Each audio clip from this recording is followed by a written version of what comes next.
안녕하십니까, 레필입니다. 9월 11일 두산 에너빌리티 보도록 하겠습니다. 증시 먼저 보겠습니다. 코스피 0.36% 상승했고요. 코스닥은 0.18% 하락했습니다. 오늘은 코스피 큰 변화 없이 조금 이제 상승해서 마무리되었고요. 코스닥은 마찬가지 큰 변화 없었으나 조금 이제 하락을 했습니다. 수급도 큰 변화는 없었고요. 외국인 투자자 230억, 기관 투자자가 340억 정도 각각 매수를 해주었고요. 코스닥은 630억 정도 매도, 기관 투자자가 290억 정도 매도하면서 양매도가 진행이 되었습니다. 자, 오늘 코스피는 21선을 딛고 좀 이제 반등을 해주었고요. 다행히 이제 추가적인 하락 없이 아래 꼬리를 달면서 좀 이제 지지를 해주는 모습이 나왔습니다. 자, 여기서 추가적인 반등이 나올지는 조금 더 봐야 할 것 같고요. 21선을 딛고 올라가 주는지 그런 것들을 한번 살펴보겠습니다.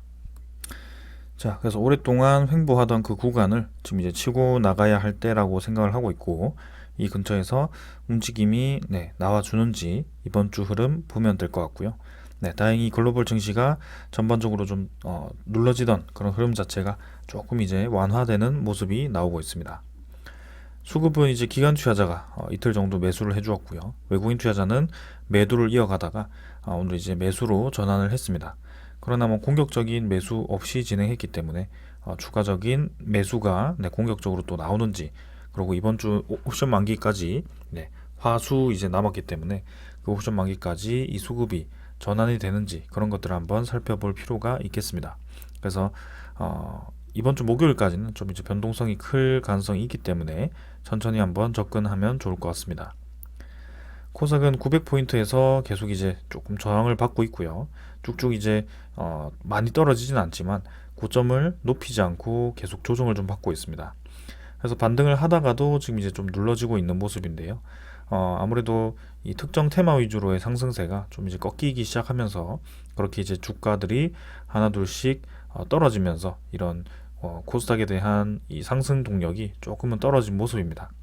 그러나 아직까지는 이 저점을 높여가는 패턴이 이어지고 있기 때문에 추가적인 이제 상승이 나올 수 있다라고 예측을 할 수 있겠지만, 그동안 올라왔던 추세에 비하면 지금 이제는 공격적인 상승보다는 계속 이제 옆으로 좀 누워가는 모습이기 때문에 오히려 이제 요 구간에서 빠르게 이 큰 저항을 맞을 수도 있다라고 생각을 합니다.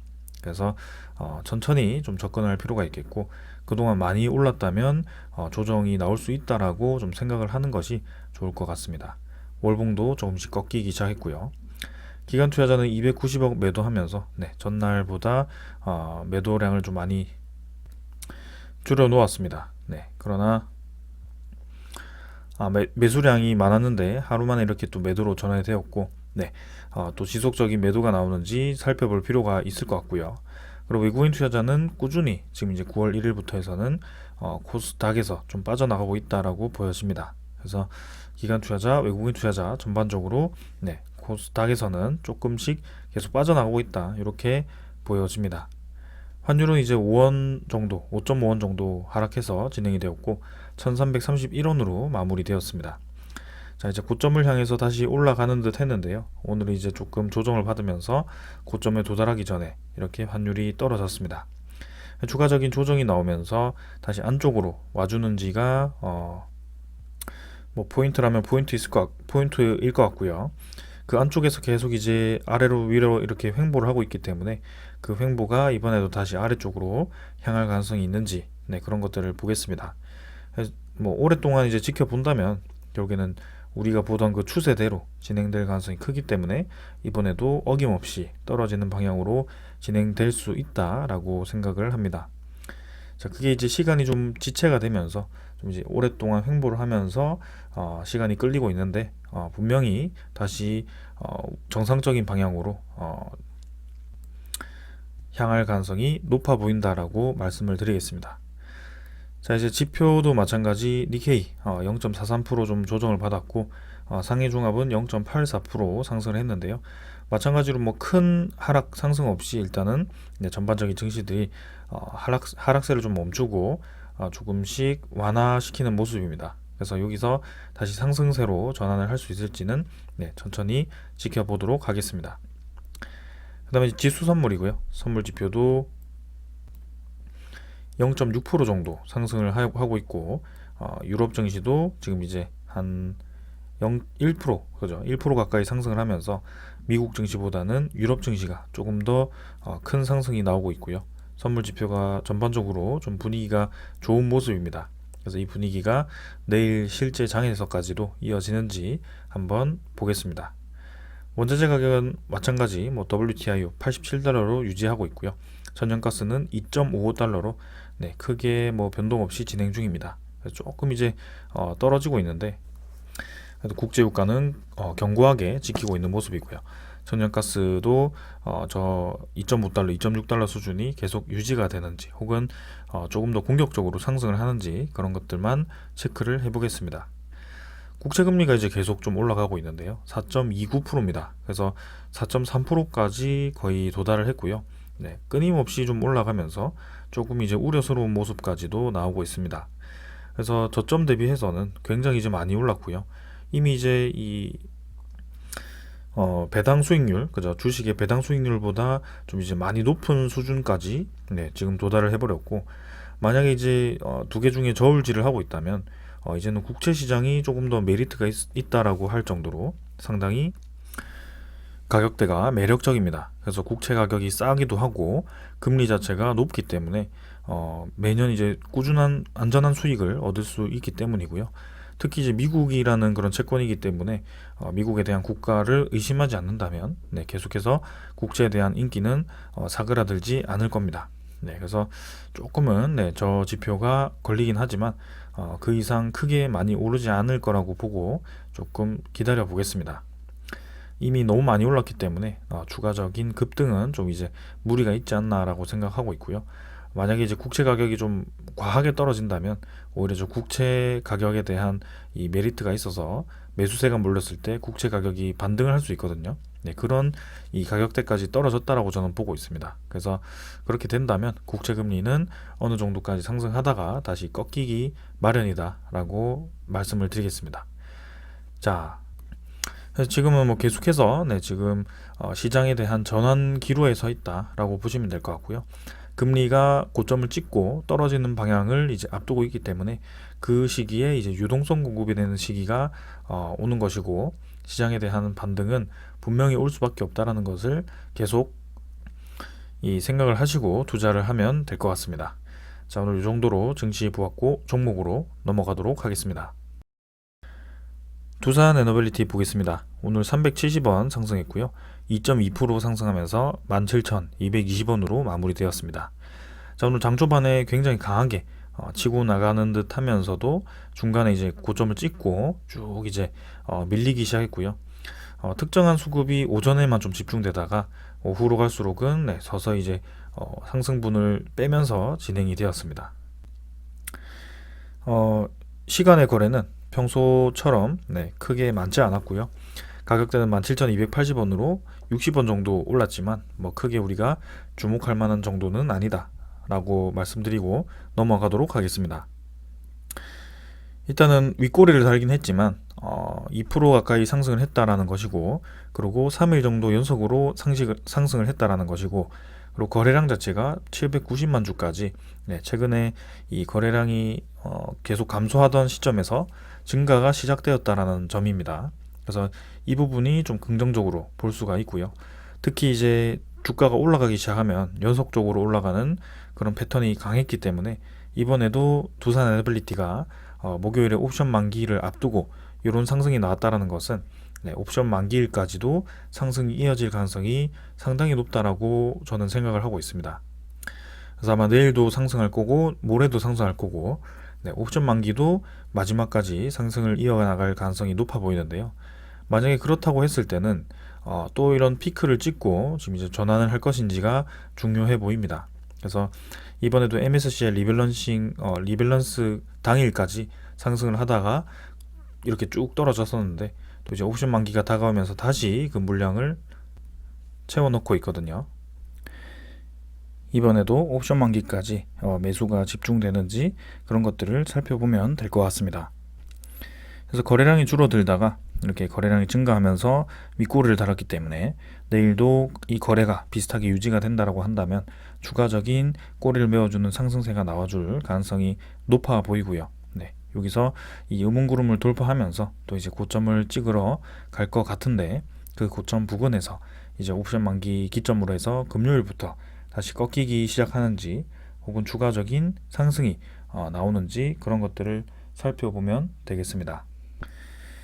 자, 그래서 결국에는 다시 17,000원을 회복을 했고요. 네, 지금은 가격대가 큰 의미가 없이 계속 같은 구간을 횡보를 하고 있기 때문에 그런 구간을 이겨내는 상승세가 나와주는지 그 고점을 뚫어주는지 그런 것들을 살펴볼 필요가 있겠습니다.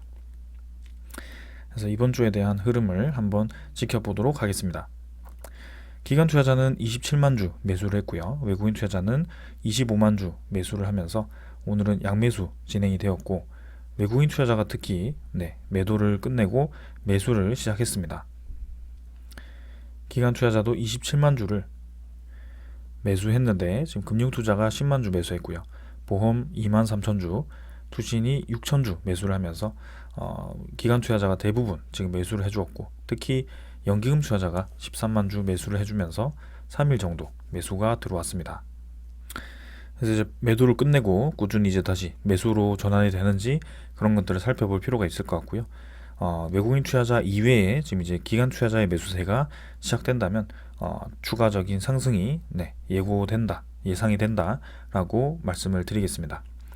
자, 두산 에너빌리티 이번 주 다시 전고점을 탈환하러 갈지 그런 것들을 볼 거고요. 만약에 탈환을 한다면 이전에 찍었던 그 고점 구간을 이제 넘어서는지 그런 것들을 볼 필요가 있겠습니다. 자, 오늘도 사실 거래원의 주요 수급은 지금 이제 모간서울, JP모건에 대한 물량이 처음에 상승 하락으로 반복이 되었는데요. 마지막에 가서는 이제 큰 이 신한증권이라든지 모간서울, JP모건이 나타나지는 않았습니다. 그러나 장 초반에는 이제 그런 매수세가 이어졌었다라는 점. 그래서 이번 주에도 그런 수급들이 추가적으로 들어와 주는지 살펴보겠습니다. 그 다음에 이제 공매도 잔고 살펴보겠습니다. 자, 공매도 잔고는 626만 주로 전날 565만 주 대비해서는 70만 주 가까이, 60만 주 가까이 늘었고요. 확실히 공매도 잔고가 공격적으로 늘기 시작합니다. 그래서 450만 주 수준에서부터 지금 620만 주까지 한 200만 주 가까이가 증가를 했고요. 오늘도 25만 주 일 거래가 있었지만 전체 거래량이 좀 많이 증가했기 때문에 전체 거래량 대비해서는 공매도 거래가 크게 많지는 않았습니다. 그래서 9월 8일까지는 공매도 1거래가 10% 이상 유지가 되면서 상당히 집중되는 공매도 거래가 집중되는 모습이었는데요. 오늘은 좀 이제 그 공매도가 집중되는 것이 끝나고 다시 이 매수 수급이 들어와 주면서 좋은 흐름을 보였습니다. 자, 그래서 공매도 흐름이 이번 주에도 계속 이제 늘어나지 않고 상환되는 방향으로 가는지 그런 것들을 살펴보겠습니다. 그 다음은 두산 에너빌리티 대차 잔고 살펴보겠습니다. 자, 대차 잔고는 163만 주 정도 체결이 되었고요. 상환이 13,000주 정도 되면서 체결이 160만 주 가까이가 증가를 했습니다. 그래서 잔고가 이제 2,200만 주까지 지금 증가를 한 상황이고 확실히 이제 대차 잔고가 꾸준히 또 이제 늘어나는 방향으로 가고 있습니다. 공매도 잔고도 마찬가지, 대차 잔고도 마찬가지, 둘 다 이렇게 같이 늘어나는 모습을 보여주고 있고 이 잔고 상승세가 이번 주를 기점으로 해서 또 이제 바뀌는지 그런 것들을 살펴볼 필요가 있겠습니다. 그래서 매도를 주로 진행을 하던 그 수급 자체가 JP모건, 모건서울, 신한증권이었는데 오늘은 오히려 이제 매수로 접근을 했고요. 그리고 어제까지만 해도 이렇게 이제 매도 상위에 위치를 했던 그런 수급이 오늘은 매도 상위에 크게 위치를 하지 않으면서 조금은 다른 움직임을 예고를 하는 듯 합니다. 그래서 최근 5일 동안 지금 매도 상위 종목 상위 수급을 보면 모건서울, JP모건, 신한증권 이렇게 이제 합쳐서 200만 주 가까이 매도가 쏟아졌고요. 그동안 이제 눌렸던 그 주가, 그 다음에 늘어났던 공매도 잔고는 대부분 저 세 증권사로부터 나왔을 가능성이 높습니다. 자, 그래서 이 증권사들이 이제 공매도로 상환하게 되면 다시 매수로 붙어주면서 외국인 투자자에 대한 매수세가 이어질 가능성이 높아 보이는데요. 이번 주에 그 흐름이 나오는지 보겠습니다. 오늘은 공매도 비율이 3.1%밖에 되지 않았고요. 전날, 전전날, 그리고 9월 6일도 마찬가지고요. 계속 공매도 거래 비율이 늘어나던 시점에서 다시 감소를 했습니다. 그래서 이번 주 남은 기간 동안에도 이 공매도 비율이 줄어드는지 살펴볼 거고요. 공매도가 상환되면서 외국인 투자자에 대한 지분이 늘어나는지 그런 것들을 살펴보겠습니다. 추적 물량은 25만 주 플러스에서 마찬가지 동일하게 25만 주 플러스로 진행이 되었고요. 보유율은 13.52% 정도로 이렇게 유지가 되었습니다. 그래서 크게 지금 외국인 투자자에 대한 보유율이 감소하지 않고 있고 여기서 이제 저점을 찍고 반등을 할 수 있을 것 같은데 외국인 투자자에 대한 매수세가 본격적으로 붙어주는지 그런 것들 한번 살펴보겠습니다. 자, 그래서 이번 주 옵션 만기 기점으로 해서 어떤 변화가 일어날 것인지 아마 오늘 상승세로 이렇게 거래가 붙어줬기 때문에 화수에도 좀 이런 움직임이 같은 방향으로 이어질 가능성이 높아 보이고요. 내일 장을 한번 천천히 살펴보도록 하겠습니다. 자, 오늘 이 정도로 이제 기술적인 분석 마치고요. 오늘 이제 두산 에너빌리티 뿐만이 아니고 다른 이 두산 관련 종목들이 굉장히 상승을 강하게 했습니다. 자, 그래서 오늘 국내장의 상승률 상위 종목 3개가 모두 두산이고요. 2개는 이제 상한가를 쳤고 두산도 상한가 근처까지 오히려 이제 상한가를 찍고 잠깐 이제 내려오는 그런 모습을 보였습니다. 그래서 두산 에너빌리티도 오전에 이제 바짝 올라가는 모습이었는데요. 아쉽게 이제 눌러지긴 했지만 지금 두산 지주사가 이렇게 아주 강한 상승을 보이면서 관심을 끌었습니다. 두산 같은 경우는 이제 이 최근에 거래량 대비해서 아주 큰 거래량을 지금 집중을 시켰고요. 이렇게 되면 이제 추가적인 상승이 나올 가능성도 충분히 있습니다. 그래서 상단을 이제 아주 가파르게 뚫고 나가는 양봉이 나왔고요. 월봉 입장에서도 아주 위쪽에 위치를 하는 양봉이 크게 나왔기 때문에 분명히 좋은 흐름이 만들어지고 있습니다. 자, 그럼 두산이 올라가고 두산 에너빌리티는 크게 올라가지 못했기 때문에 두산으로 갈아타야 하나요? 라고 생각을 할 수도 있지만 제가 강조드리는 점은 두산 에너빌리티와 두산 자체가 아주 비슷한 흐름을 계속 겪어왔다라는 것입니다. 그래서 상승을 하면 눌리고 그죠? 계속 그 같은 자리를 맴돌고 있었던 종목 중에 하나입니다. 그래서 결국에는 결론적으로 말씀드리면 이 고점을 찍고 그 아랫단을 깨고 그죠?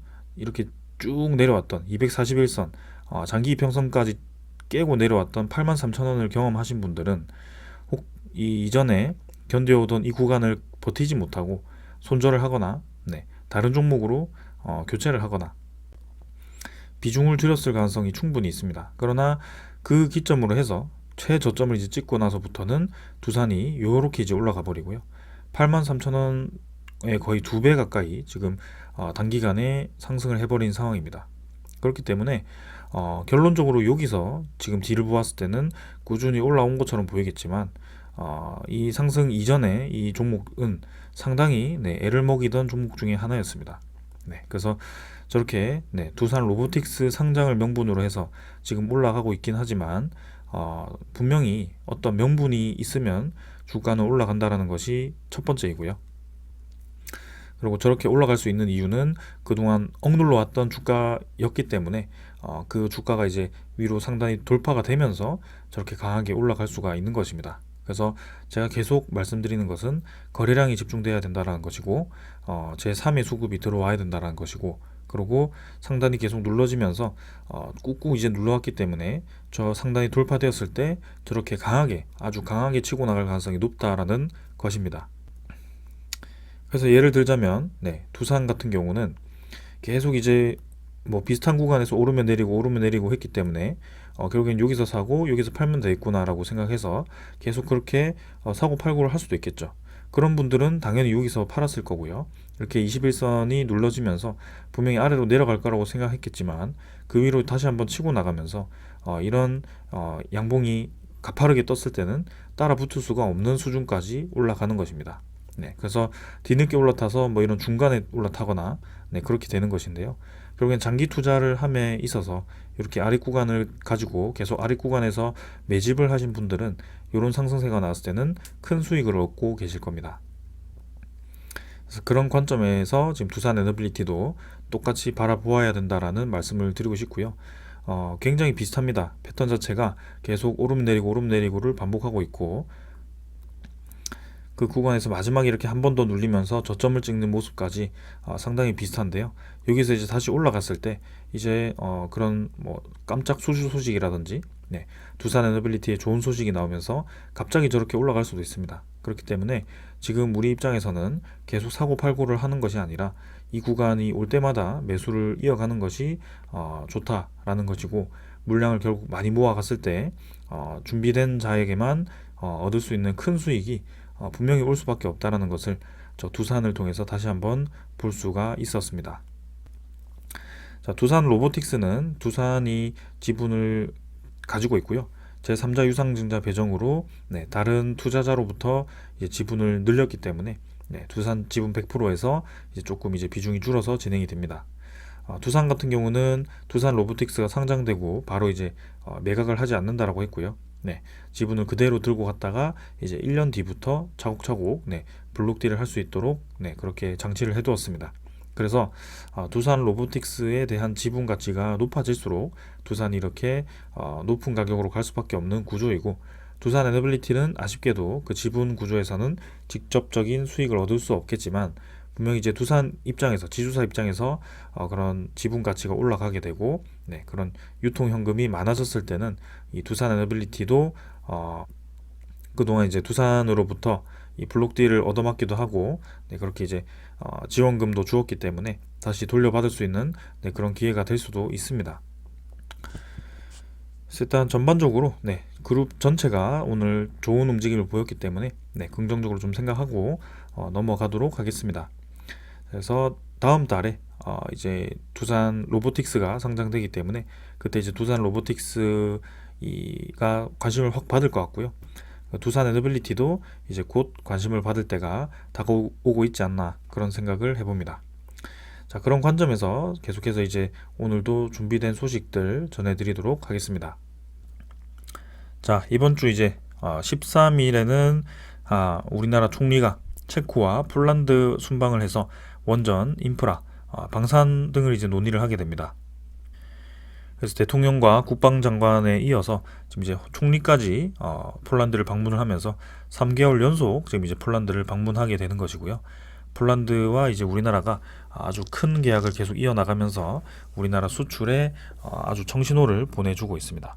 그래서 이제는 원전 수출에 대한 이 끝맺음을 내야 되는데요. 지금 이제 이 기후환경부에서 원전 건설에 대한 이 검토를 이미 진행 중이고 부지 타당성 조사에 대한 승인이 떨어지게 되면 본격적인 이 계약이 이루어질 것 같습니다.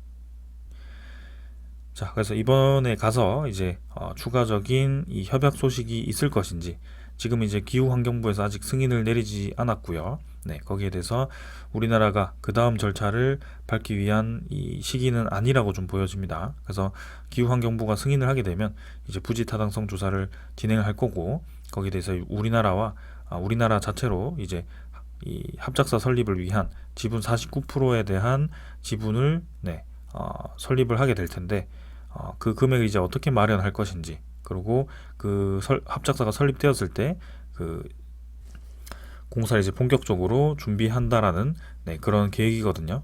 그래서 본계약 체결이 사실 뭐 모든 이 건설이 승인이 되고 나서 하는 것이 아니라 이미 이제 저렇게 합작사 설립이 되고 설계를 시작해야 되는 그 타이밍에 거의 계약이 이루어진다라고 보시면 될 것 같습니다. 자, 이제 9월달 이번 방문 때 이제 어떤 소식이 들려올지 한번 볼 거고요. 13일, 14일 정도의 그런 관련 소식들이 좀 들려올 거기 때문에 한번 기다려 보겠습니다. 그리고 웨스팅하우스 자체로도 지금 이제 폴란드 원전에 대한 수주를 진행을 했었고 그 최종 승인이 남아 있습니다. 그래서 건설 허가가 떨어지게 되면 이제 본격적인 그런 이제 원전 업체들에게 주 기기라든지 네, 그런 것들을 발주를 시작할 텐데요. 특히 이제 두산 에너빌리티와 지금 이제 BHI라든지 대우건설이 좀 관심을 많이 받고 있거든요.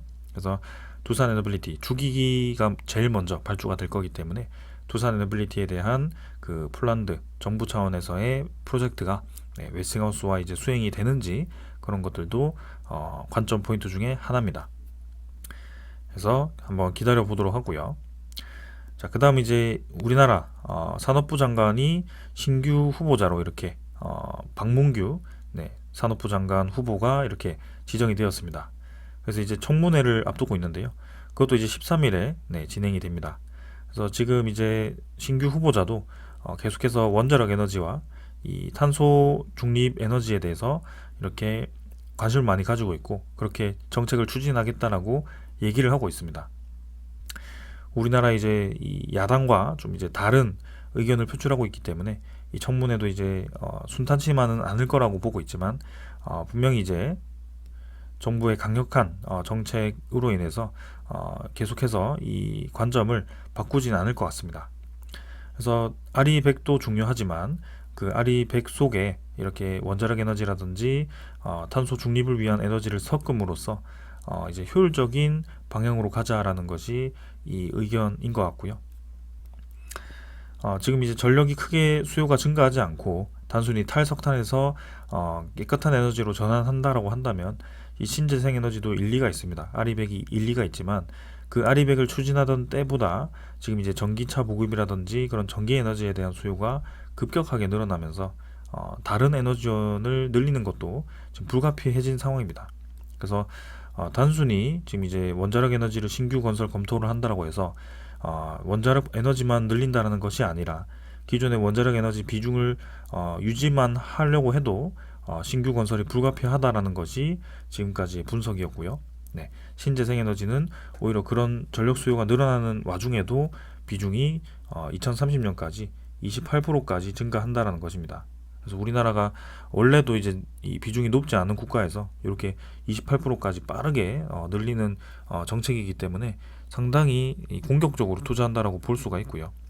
여기 뭐 50%까지 올리려고 했는데 30%까지 낮췄기 때문에 신재생 에너지를 투자하지 않는다라고 생각하는 것이 아니라 기존의 10% 미만의 비중에서부터 28%까지 단숨에 올린다는 것이 상당히 이제 무리가 있다. 이렇게 보시면 되겠습니다. 결론적으로는 우리나라도 신재생 에너지에 대한 보급을 이제 앞으로 공격적으로 늘릴 거고요. 거기에 대해서 계속 제가 이 두산 에너빌리티에 대한 해상풍력 기술에 대해서 관심을 가져야 된다라고 말씀을 드렸고, 이 해상풍력 국내 해상풍력에서만 이 수조 원의 수주가 가능할 거고 총 규모만 보더라도 10조 정도가 예상이 된다라고 어제 말씀을 드렸습니다. 그래서 원자력 에너지, 이 해상풍력, 그리고 가스터빈 이렇게 이제 삼총사가 아주 효자 노릇을 할 것 같고요. 거기에 대한 이 분위기가 계속 형성이 되어 가고 있다. 이렇게 이해를 하시면 되겠습니다. 자, 그 다음은 이제 우리나라가 전반적인 이제 이 원자력 에너지에 대한 이 산업을 살리기 위해서 본격적인 이제 수출 기업을 밀어주고 있습니다. 세계 시장이 확대됨에 따라서 그 제조 역량이 뛰어난 한국이 지금 이제 그동안 이 중소기업들은 좀 많이 힘들었고 인력도 많이 이탈이 되면서 좀 이제 그런 회복하는 데 걸리는 시간과 비용이 만만치 않았습니다. 그러나 정부 차원에서 이렇게 이제 직접적으로 밀어준다라고 하는 것이고요. 수출 기업을 100개까지 만든다라고 공표를 하면서 아주 과감하게 밀어주겠다라고 얘기를 한 것 같습니다. 자, 그래서 이제 이렇게 두산 에너빌리티와 같은 주력 기업도 살아났기 때문에 그 아래에 있는 이 중소기업들이 이제 힘을 받아서 일감을 받아서 이제 이렇게 일어나야 할 때라고 생각을 하고 있고요. 이렇게 이제 일찌감치 이제 산업이 살아나고 관심을 받기 시작한다면 앞으로 이제 우리나라가 수주할 수 있는 건들에 대해서 많은 이 수출을 할 수 있을 거라고 기대를 합니다. 아무리 시장이 커봐야 우리나라가 제작 능력이 떨어지고 제작할 수 있는 캐파가 많지 않다면 시장이 늘어나는 것이 크게 의미가 없습니다. 그렇기 때문에 이 시장이 지금 이제 준비된 자로부터 얻을 수 있는 이 시장이라는 것을 여러분들 알고 계셔야 되고요. 그렇기 때문에 두산 에너빌리티를 우리가 주목하고 있다라는 것도 알고 계셔야 됩니다. 주가가 아직까지는 지지부진해 보이지만 우리는 정확하게 이 기업에 대한 방향 그리고 시장에 대한 방향을 이해를 하고 있다는 것을 다시 한번 생각을 해 보시고요. 아까처럼 주가가 계속 눌리더라도 결국엔 때가 되면 갑작스럽게 올라가는 것이 주가라고 말씀을 드렸습니다. 그래서 효종중공업도 그렇고 두산도 그렇고 계속 1년 내내 횡보를 하거나 눌리거나 올라가면 눌리거나 그런 종목이었습니다. 그 종목이 지금 이제 탈피를 한 거고요. 두산 에너빌리티도 이제 그때가 머지 않았다라는 것이고요. 그리고 계속 이제 노래처럼 부르시던 유상증자, 그 다음에 블록딜은 이제는 진행할 수가 없습니다. 이미 이제 현금 확보가 1조 이상 되어 있기 때문에 현금 창출 능력이 지금 이제 흑자 전환되어서 자체적으로 현금 창출도 가능하고요.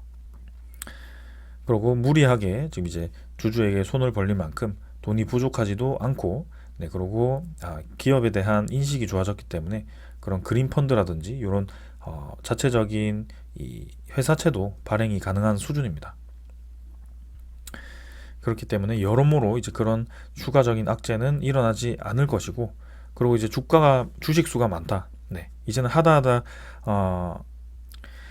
주식수로 트집 잡는 분들도 계십니다. 그러나 오늘도 보셨듯이 사실상 수백만 주면 충분합니다. 주가가 올라가는 데는 천만 주 이상도 필요하지 않고요. 수백만 주만 나와도 이렇게 차곡차곡 이제 올라가는 것이 주가고요. 결국엔 매수 수급이 붙어주느냐 안 붙어주느냐가 중요합니다. 주식수가 6억 주라고 해서 6억 주가 모두 매도해 있는 것도 아니고요. 절반 나눠도 3억 주가 매도해 있는 것도 아니고요. 매도량이 별로 없기 때문에 이렇게 거래량도 없는 것이고, 지금은 큰 거래가 없다라는 것은 지금 이 주가에서는 별로 움직일 생각이 없다라는 것입니다. 서로 팔지도 않고 사지도 않는 그런 구간이다. 그렇다는 것은 누군가에게는 손절 구간이 되는 것이고, 그렇다는 것은 누군가는 매집하는 구간이 될 것이다 라는 것이 저의 생각이고, 분명히 주가가 뻥 뛰어서 이제 갑자기 1년 내내 17,000원 횡보하던 주가가 어느 날 갑자기 며칠 만에 23,000원을 간다고 칩시다. 그럼 갑자기 익절하고 싶은 분들도 많을 거고요. 그 새로운 구간에서 이렇게 던지는 분들이 이제 생기겠죠. 그때서야 이제 거래량이 터지면서 거래가 순환이 되면서 진행될 건데요. 그때도 이제 그까지 주가를 밀어 올리는 데는 많은 수급의 매수 물량이 필요할 겁니다. 그 수급이 붙어준다면 그 물량을 다 받아내고 올라갈 것이고요. 결코 주식수가 6억 주라는 것이 지금 중요하지는 않다라는 것입니다. 그래서 우리가 중요하게 생각해야 되는 것은 이 시장에 대한 방향이고요. 두산 에너빌리티가 가진 기술이 이 시장에 어떻게 적용이 되는지고요. 그리고 이 기술이 남들이 쉽게 따라할 수 있는지 아니면 쉽게 따라할 수 없는지입니다. 그게 독보성이죠. 독점을 할 수 있느냐 없느냐. 그래서 그게 굉장히 중요한 것 같습니다. 자, 그 다음에 이제 마지막이고요. 슬로바키아와 폴란드, 체코가 이제 미국의 SMR 지원금을 수령 예정이라고 합니다. 그래서 미국의 기후 특사가 폴란드, 슬로바키아, 체코가 프로젝트 포에닉스인가요? 재정 지원 대상으로 선정을 했다라고 하고요. 그래서 폴란드와 슬로바키아, 체코가 이제 석탄 화력 발전소를 SMR로 전환하는 작업을 추진할 겁니다. 그래서 그렇기 때문에 미국에서 이렇게 지원금을 준다라고 지정을 한 거고요. 자, 전반적으로 이 세계가 계속해서 원자력 에너지에 대해서 관심을 가지고 있다라는 것을 지금 이제 계속 여러분들께 전달을 드리고 있습니다.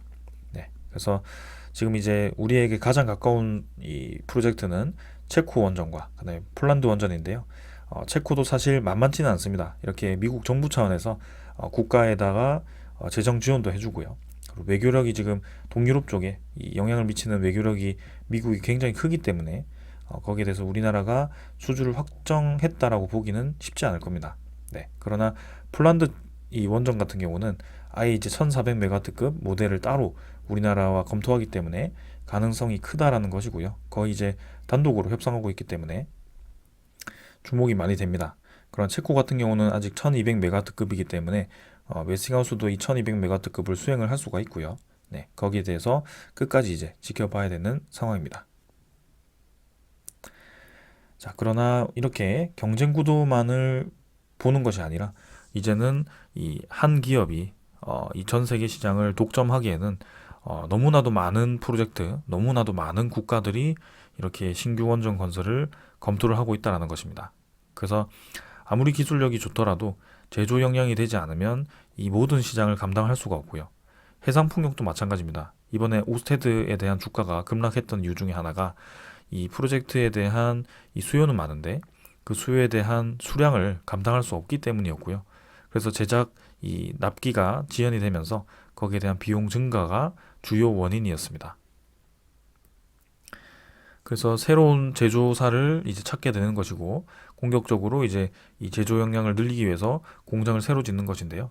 그 공장을 짓는 것도 이 한계가 있죠. 모든 국가마다 공장을 지을 수는 없습니다. 그래서 이제 이 각국의 제조 기지를 둔 기업들을 찾게 되는 것이고 특히 우리나라에 이런 아주 좋은 기업 두산 에너빌리티가 있기 때문에 두산 에너빌리티가 최근에 OEM 사업과 서비스 사업에 굉장히 관심을 많이 가지고 있습니다. 그래서 이 웨스팅하우스와도 그런 관계가 이어질 거라고 확신을 하고 있고요. 네. 우리나라 자체로 소주하는 것도 중요하지만 지금 이제 글로벌 파운드리 기업으로서 역할을 할 것 같다라고 생각을 합니다. SMR만 이제 파운드리라고 얘기를 했지만 해상풍력도 마찬가지라고 보고 있고요.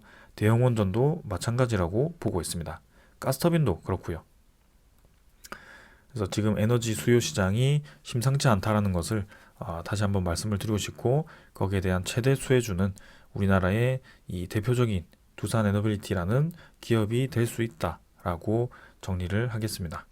자, 오늘 여기까지 하고 마무리하고요. 네, 내일도 이제 추가적인 상승 나와줬으면 하고 이번 주 이제 옵션 만기까지 만약에 상승을 한다면 그 뒤에 이제 흐름이 궁금할 것 같습니다. 그리고 이번 주 9월 13일, 14일에 이제 중요한 소식이 나오는지 혹은 나오지 않는다면 뭐 10월, 11월 계속해서 이제 연말로 갈수록 그런 기다리는 소식들이 있기 때문에 천천히 기다려도 될 것 같습니다.